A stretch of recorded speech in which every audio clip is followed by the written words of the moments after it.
সিচুয়েশনে আশা ব্যক্ত করছি যে তোমরা তোমাদের পরিবারের প্রিয়জনদের সাথেই ভালো সময় কাটাচ্ছ, নিজেদেরকে সাবধানে রেখেছো, সেফ রেখেছো, সেই সাথে পরিবারের প্রিয়জনদেরকেও সেফ রেখেছো। তোমাদের সাথে আজকে উপস্থিত হয়েছি একটি যুক্তিবিদ্যার একটি ক্লাস নিয়ে, যেটা আমাদের আসলে লকডাউন পরিস্থিতির কারণে আমরা যেটা ক্লাসে নিতাম সেটা আসলে ভিডিওর মাধ্যমে নেওয়ার চেষ্টা করছি। যাই হোক, আমরা কথা না বাড়িয়ে সরাসরি ক্লাসেই চলে যাই। আমরা গত ক্লাসে একটা নিয়েছি, গত যে ক্লাসটা আমাদের সাথে তোমাদের হয়েছিল সেটা হচ্ছে যৌক্তিক বিভাগ। যৌক্তিক বিভাগের আমরা বলেছিলাম যে যৌক্তিক বিভাগের নিয়মগুলো আমরা আজকে পড়িয়েছিলাম, এবং এটা আসলে একটা লম্বা প্রসিকিউর ছিল, যার কারণে আমরা সেই দিন ফ্যালাসি এবং অনুপপত্তি ক্লাসটি নিতে পারিনি। বলেছিলাম আগামীতে সুযোগ হলে আমরা যৌক্তিক বিভাগে ফ্যালাসি বা অনুপপত্তিগুলো নিয়ে একটা ক্লাস নিব, মানে সেটা তোমাদের যৌক্তিক বিভাগের উপর যে টোটাল ক্লাস সেটা একটা সাম আপ হয়ে যাবে। তো যাই হোক, আমরা শুরু করছি। আমি আসলে কিছুটা লিখে নিয়েছি, লেখাগুলো অনেক ছোট হয়েছে, তোমরা বুঝতে পারবে না হয়তো বা, তারপর আমি সমস্যা নেই, আমি এটা এক্সপ্লেন করব, আমি এটার উদাহরণগুলো দিব, ডেফিনেশনগুলো আনার চেষ্টা করব, তোমরা আশা করি উপকৃত হবে। চলো যাই। আমরা প্রথম ক্লাস, আমাদের যে পূর্বের ক্লাস, সেই পূর্বের ক্লাসে আমরা বলেছিলাম যৌক্তিক বিভাগের অনেকগুলো নিয়মের কথা। হ্যাঁ, নিয়মগুলো যদি আমরা অ্যাপ্রোপ্রিয়েটলি আমাদের যুক্তিবিদ্যার ক্ষেত্রে আমরা কাজে লাগাই, সেক্ষেত্রে আমাদের যৌক্তিক জ্ঞান বৃদ্ধিতে সেটা যথার্থ সহায়ক হবে।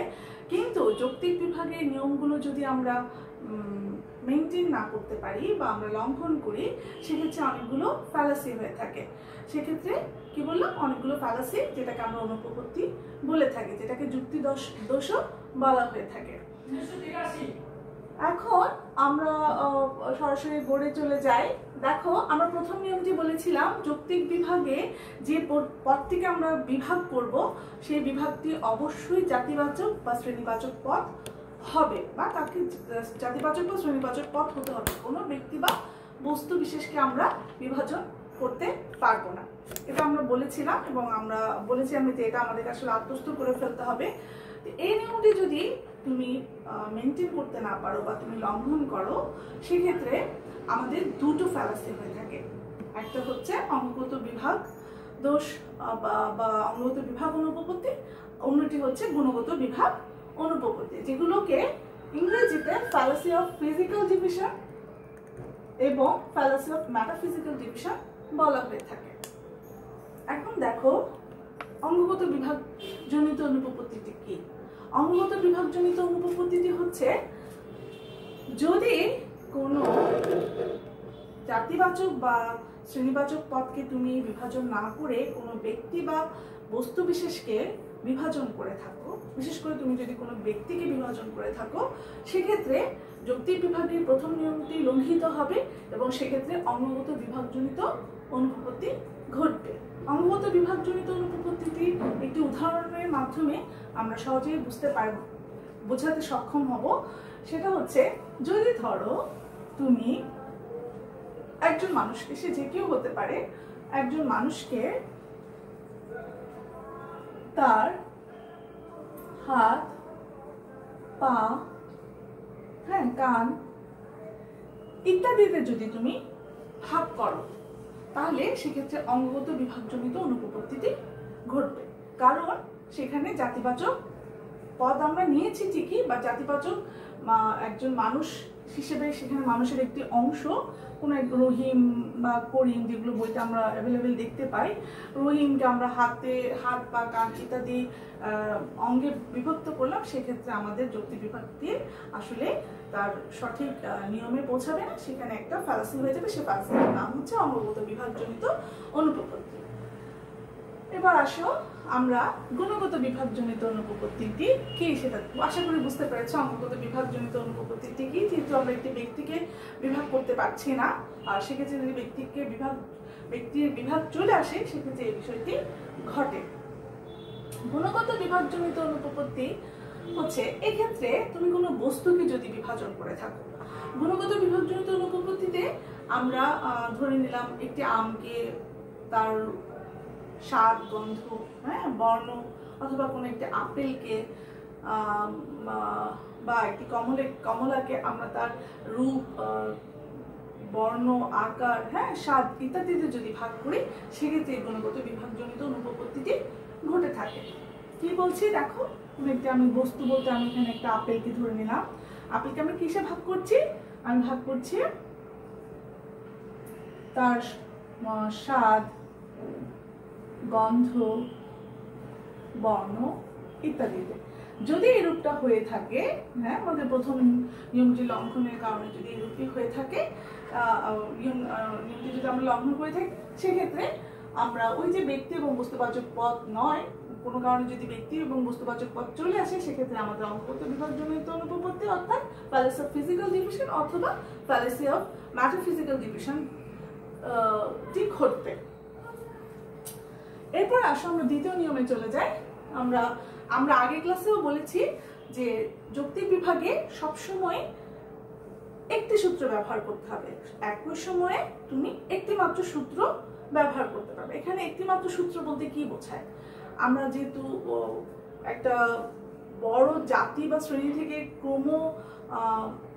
ক্রমানুসারে নিচের দিকে, হ্যাঁ, চলে আসি, সেক্ষেত্রে আমরা দেখতে পাই যে আমরা কিছু সূত্রের ভিত্তিতে সেগুলোকে ভাগ করে থাকি। সেরকম সূত্র হিসেবে আমরা সততা সূত্রকে জানি, সভ্যতা সূত্রকে জানি, আমরা শিক্ষাকে ধরতে পারি, আমরা রঙকে ধরতে পারি, আমরা জ্ঞানকে ধরতে পারি। এই ধরনের অনেকগুলো সূত্রই কিন্তু এখানে আছে। এই অনেকগুলো সূত্রকে তুমি কখনোই একসাথে ব্যবহার করতে পারবে না, তুমি যে কোনো একটিকে নিতে পারবে। তুমি যখন নিবে তখন হয় সততাকে নিবে, যখন নিবে তুমি হয় সভ্যতাকে নিবে অথবা শিক্ষাকে নিবে।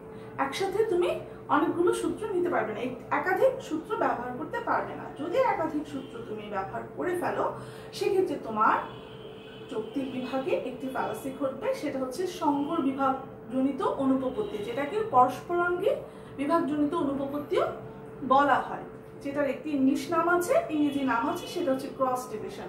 খেয়াল করে দেখো, তুমি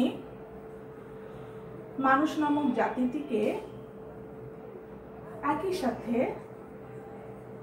সততা, একই সাথে সভ্যতা, একই সাথে শিক্ষা, তিনটিও হতে পারে, দুটিও হতে পারে, তুমি বিভক্ত করলে সেক্ষেত্রে আসবে সৎ,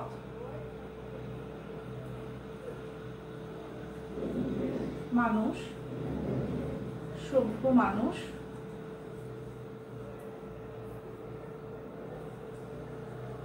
শিক্ষিত মানুষ। কিন্তু যৌক্তিক বিভাগ বলছে একই সময়ে তুমি এরকমটা করতে পারবে না, তুমি একই সময়ে যে কোনো একটিকে নিতে পারবে, একটি সূত্রকে তুমি ব্যবহার করতে পারবে। যদি তুমি একাধিক সূত্র ব্যবহার করো, সেক্ষেত্রে এই যে একটি মানুষ একাধারে সে সৎ হতে পারে, একাধারে সে সভ্য হতে পারে, আবার যে সভ্য সে অসত্য হতে পারে, এই যে একটা যে ব্যতিক্রম, মানে একটা কি বলবো এটাকে, একটা গোজামিল টাইপের একটা ব্যাপার হয়ে যায়। সেই বিষয়টা অ্যাভয়েড করার জন্যই যুক্তি বিভাগে এই বিষয়টিকে বলা হয়েছে। মানে সেখানে একটা বিশৃঙ্খলা, আসলে ব্যাপারটা বোঝাতে চাচ্ছিলাম, একটা বিশৃঙ্খলা তৈরি হয়, যেটার কারণে সহজ বিভাজনের ক্ষেত্রে একসাথে অনেকগুলো সূত্র নিয়ে ভুল করার চাইতে যে কোনো একটি সূত্র নিয়ে বিভাগ করলে বিভাগটি যথাযথ হবে। এরপরে আসো 3 নম্বরে কি বলা হয়েছে। 3 নম্বর সূত্রে বলা হয়েছে, আমরা যখন একটি জাতিবাচক পদকে বিভাজন করে থাকি, তখন তার একটা ব্যক্তার্থের পরিমাণ আমরা দেখতে পাই। কিরকম সেটা?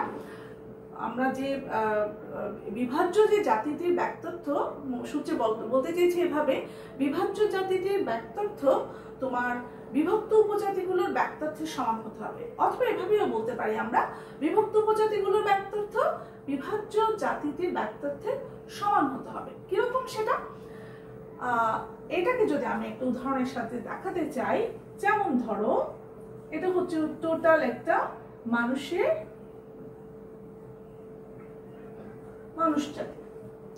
মানুষ জাতিকে আমি দুটো ভাগে ভাগ করি। দেখো, মানুষ জাতিকে যদি আমি দুটো ভাগে ভাগ করি, আমি ভাগটা এমনও হতে পারে, সমান সমান নাও হতে পারে, 40-50, 40-60 হতে পারে, বা 30-70 হতে পারে। সেক্ষেত্রে যাই হোক না কেন, যেমন ধরো আমি মানুষটাকে বিভক্ত করে শিক্ষিত মানুষ এবং অশিক্ষিত মানুষ। শিক্ষিত মানুষের পরিমাণ 70% হোক আর অশিক্ষিত মানুষের পরিমাণ 30% হোক, যাই হোক না কেন, টোটাল যে 100%টা দাঁড়াবে সেটা কিন্তু আমার মূল শ্রেণীবাচক যে পদটিকে আমরা নিয়েছি বা জাতিবাচক পদ মানুষটিকে নিয়েছি তার ব্যক্তার্থের সমান হবে। যদি আমাদের এক্ষেত্রেও কোনো ব্যতিক্রম ঘটে বা আমরা সেটা মেনটেন করতে না পারি বা ধারণ করতে না পারি, সেক্ষেত্রেও আমাদের দুটো ফ্যালাসি ঘটে থাকে। ফ্যালাসিগুলোর নাম কি? Fallacy of too narrow division এটাকে নাম্বার 1 ফ্যালাসি, এক্ষেত্রে অব্যাপক জনিত অনুপপত্তি। আরেকটা হচ্ছে তোমার fallacy of too wide division বলে, যেটাকে অতিব্যাপক অনুপপত্তি বলা হয়। এটা কিরকম?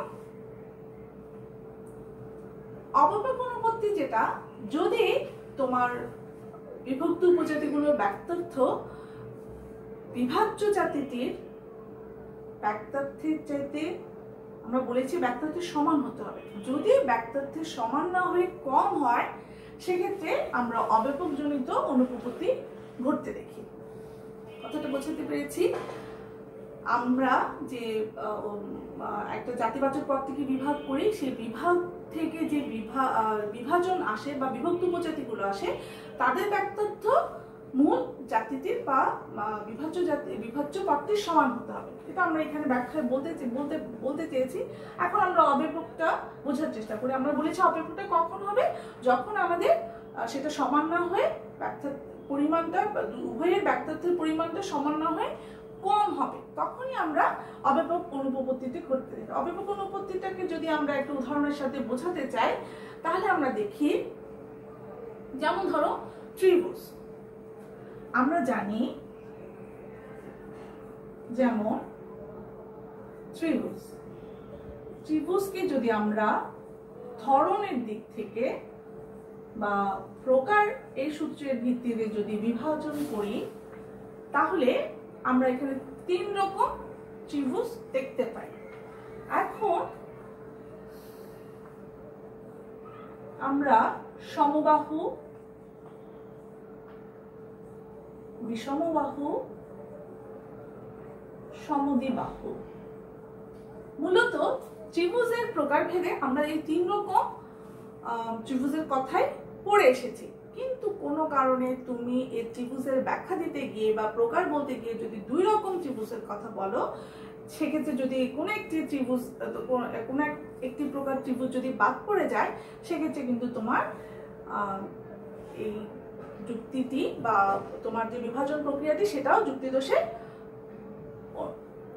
পড়ে যাবে বা অনুপপত্তি ঘটবে। সেক্ষেত্রে তুমি ত্রিভুজের এই ধরন বা প্রকারের ক্ষেত্রে কোনো একটিকে বাদ দিলে সেটা মূল ত্রিভুজের যে ব্যক্তার্থ এবং যে বিভাজ্য উপজাতিগুলোর যে ব্যক্তার্থ, সেটা সমান কিন্তু হচ্ছে না, কমে যাচ্ছে। কারণ সমবাহু, বিষমবাহু, সমদ্বিবাহু নিয়ে টোটাল ত্রিভুজ। যদি কোনো একটি বাদ পড়ে যায়, তাহলে এই বিভাজ্য পদটি কি হয় না, তার সম্পূর্ণ ব্যক্তার্থটি ফিরে পায় না, যার কারণে সেখানে অব্যপক অনুপপত্তিটি ঘটে। ক্লিয়ার? আসো এবার আমরা অতিব্যাপক অনুপপত্তিতে যাই, যেটাকে আমরা fallacy of too wide division বলছি। সেটা কি কারণ? সেটা হচ্ছে, আমরা বলেছি সমান, আগেরটা যেটা বলেছি অব্যাপক, সেটা হচ্ছে ব্যক্তার্থের সমান নয়, না হয়ে কম হলে। আর এক্ষেত্রে হবে ব্যক্তার্থের সমান না হয়ে যদি বেশি হয়ে যায়, সেক্ষেত্রে তোমার অতিব্যাপক অনুপপত্তিটি ঘটবে। কেন সেটা হয় খেয়াল করে দেখো। তুমি যদি বিভাজ্য পদ হিসেবে যদি মুদ্রাকে নিয়ে থাকো, তুমি যদি বিভাজ্য পদ হিসেবে যদি মুদ্রাকে নিয়ে থাকো, তাহলে তুমি মুদ্রাকে, আমরা স্বর্ণ মুদ্রার কথা জানি, হ্যাঁ, স্বর্ণ মুদ্রা, রৌপ্য মুদ্রা, ব্রোঞ্জ মুদ্রা, হ্যাঁ, এগুলোর কথা জানি। সেক্ষেত্রে তুমি যদি এক্ষেত্রেও তুমি ধরন বা প্রকারকে সূত্র হিসেবে ধরে নিয়েছ, এক্ষেত্রেও যদি তুমি ধরন বা প্রকারে এসে ব্যাংক নোটকেও ইনক্লুড করে দাও, ব্যাংক নোটকে যদি তুমি ইনক্লুড করে দাও, সেক্ষেত্রে কিন্তু বিভাজ্য জাতিটির ব্যাক্তর্থ বিভক্ত উপজাতিগুলোর ব্যাক্তর্থের চাইতে বেশি হয়ে যাবে, কারণ মুদ্রার ধরনের ক্ষেত্রে ব্যাংক নোটটি অ্যাকচুয়ালি অ্যাপ্রোপ্রিয়েট হয় না, যার কারণে সেটা মাত্রা ছাড়িয়ে গেছে বা তার কি ব্যাক্তর্থের চাইতে পরিমাণ বেশি হয়ে গেছে। সেক্ষেত্রে আমরা অতিব্যাপক ফ্যালাসিটি করতে দেখি। আশা করি বুঝতে পেরেছ। আসো এবার আমরা 4 নম্বর নিয়মটিকে একটু আবার রোমন্থন করা মানে মনে করার চেষ্টা করি বা আবার আমরা মেমোরাইজ করার চেষ্টা করি। বিভক্ত উপজাতিগুলো পরস্পর বিচ্ছিন্ন হবে। কি বলেছি?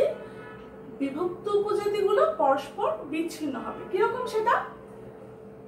যখন তুমি একটি পদকে বা জাতিবাচক পদকে বিভাজন করবে, তখন এমন একটা সূত্রের মাধ্যমে তাদেরকে বিভাজন করবে যে বিভাজনটি তুমি খুব সহজেই ধরতে পারবে। খেয়াল করে দেখো, জ্ঞানকে যদি তুমি সেক্ষেত্রে সূত্র ধরে নাও, জ্ঞানকে তুমি যদি এক্ষেত্রে সূত্র ধরে নাও, সেক্ষেত্রে তুমি বুদ্ধিবৃত্তি সম্পন্ন প্রাণী এবং বুদ্ধিবৃত্তিহীন সম্পন্ন প্রাণীকে খুঁজে পাবে। এবং বুদ্ধিবৃত্তি সম্পন্ন প্রাণী বলতে কি বোঝায়? এবং বুদ্ধিবৃত্তি সম্পন্ন প্রাণী, বুদ্ধিবৃত্তিহীন সম্পন্ন যে প্রাণীগুলো আছে তাদেরকে কোন ক্যাটাগরিতে তুমি ফেলতে পারছো, তুমি খুব সহজেই সেটা ধরতে পারবে। এটা তোমার খুব সহজে আলাদা করা যাবে এবং সেখানে একটা বার থাকবে খুব সহজ বোঝার জন্য। সেই বিষয়টা বোঝার জন্য আমাদেরকে কি করতে হয়, যে আমরা এমন ভাবে বিভাজন করতে হবে যে বিভক্ত উপজাতিগুলো পরস্পর বিচ্ছিন্ন হবে। তাহলে আমাদের এখানে মানুষ থেকে আমরা দুটো বিভাজন পেয়েছি, বিভক্ত উপজাতি পেয়েছি।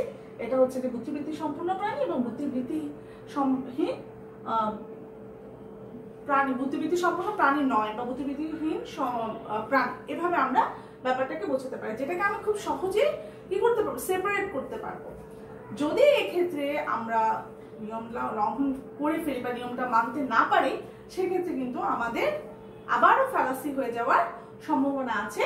আমরা খেয়াল করে দেখো, এই নিয়মটার ক্ষেত্রে অনেকটা দ্বিতীয় নিয়মের অনেক কাছাকাছি একটা মিল পাওয়া যায়।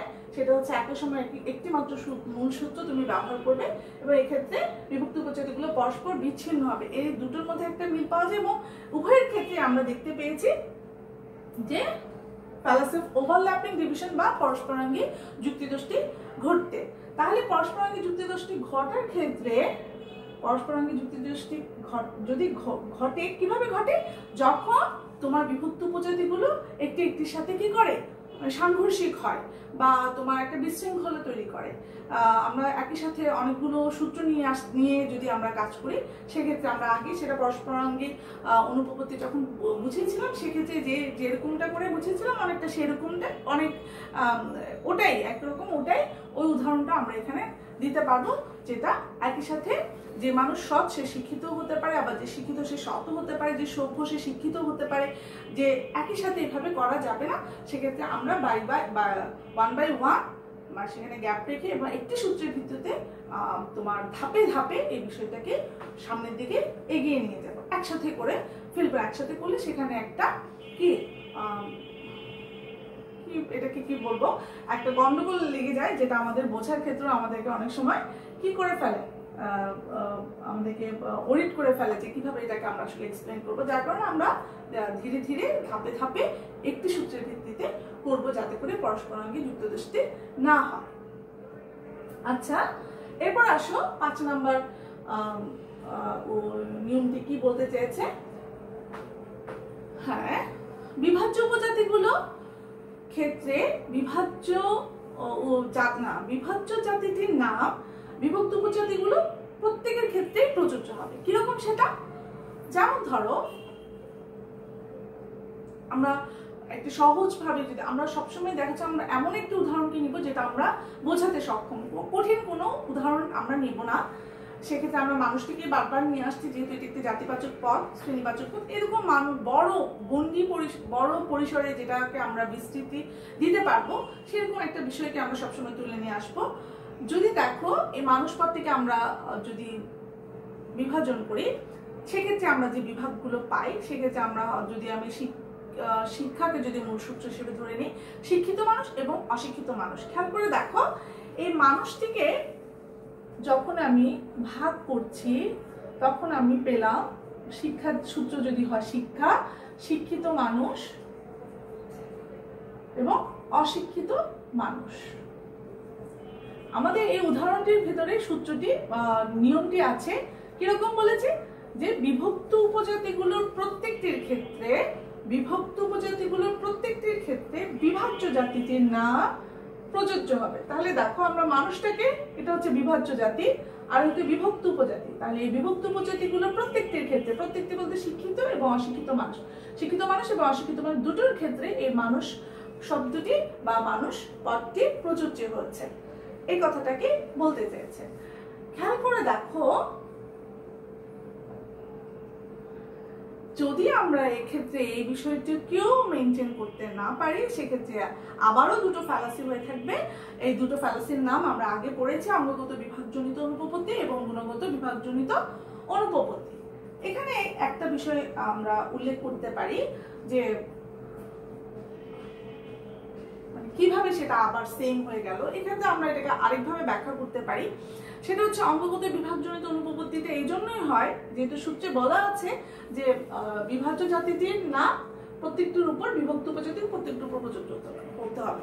আমরা যেহেতু উদাহরণ দিয়েছি, আমরা যদি রহিম নামক বা করিম নামক বা XYZ কোন একজন পার্সনকে তার শরীরে বিভিন্ন অঙ্গ প্রত্যঙ্গে ভাগ করি, হাত পা, হ্যাঁ, মাথা, কান, হ্যাঁ, এগুলোতে যদি ভাগ করি, সেক্ষেত্রে আমরা হাত দিয়ে, হাত বলেকে রহিমকে যে ভাগ করলাম, হাত রহিম বা পা রহিম, কান রহিম, এরকম তো বলতে পারি না।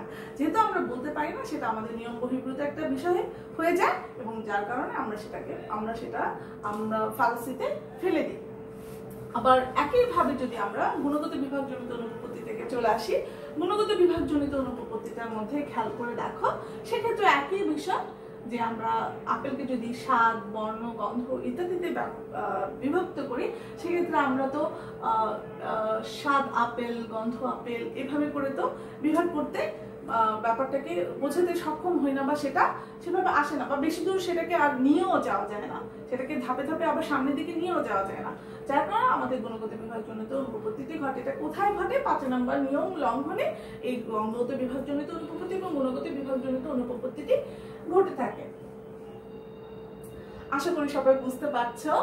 আমরা এবার আমাদের সর্বশেষ যে নিয়ম সেটাতে চলে এসেছি। এখানে বলা আছে ক্রমিক বিভাজনে বিভাজ্য জাতিটি ক্রমান্বয়ে তার নিম্নতর ধাপের দিকে অগ্রসর হবে। কিরকম সেটা? যে তোমাকে এখানে একটা স্টেয়ার মেনটেন করতে হবে, যে তুমি ধাপে ধাপে অগ্রসর হবে, মধ্যবর্তী কোনো স্তরকে তুমি বাদ দিতে পারবে না। কিরকম সেটা? যেমন ধরো তুমি মানুষ পদটিকে বিভাজন করছো, তাহলে এখানে যদি তুমি মানুষকে বিভাজন করতে যাও, তাহলে তোমাকে প্রথমত যেতে হবে, যেমন একটি সূত্র ধরে, সভ্যতাকে যদি সূত্র ধরে নাও, তাহলে সভ্য মানুষ, অসভ্য মানুষ। আবার যদি তুমি সততাকে সূত্র হিসেবে ধরে নাও, সেক্ষেত্রে তুমি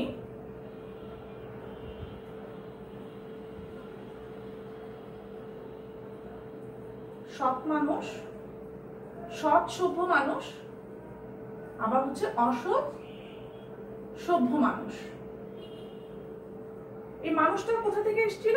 মানুষটাকে এসেছিল জীব থেকে। তাহলে জীব থেকে আবার দুভাবে চলে গেছে, একটা হচ্ছে মানুষ মানে যার বুদ্ধিবৃত্তি আছে, আর যার বুদ্ধিবৃত্তি নাই সে হচ্ছে পশু।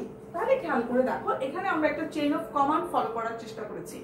প্রথমে বলেছি জীব, জীব থেকে সেটাকে যদি আমরা জ্ঞানের ভিত্তিতে ভাগ করে বুদ্ধিবৃত্তি সম্পন্ন প্রাণী হিসেবে মানুষকে নিয়েছে এবং বুদ্ধিবৃত্তিহীন প্রাণী না, বুদ্ধিবৃত্তি নাই সম্পন্ন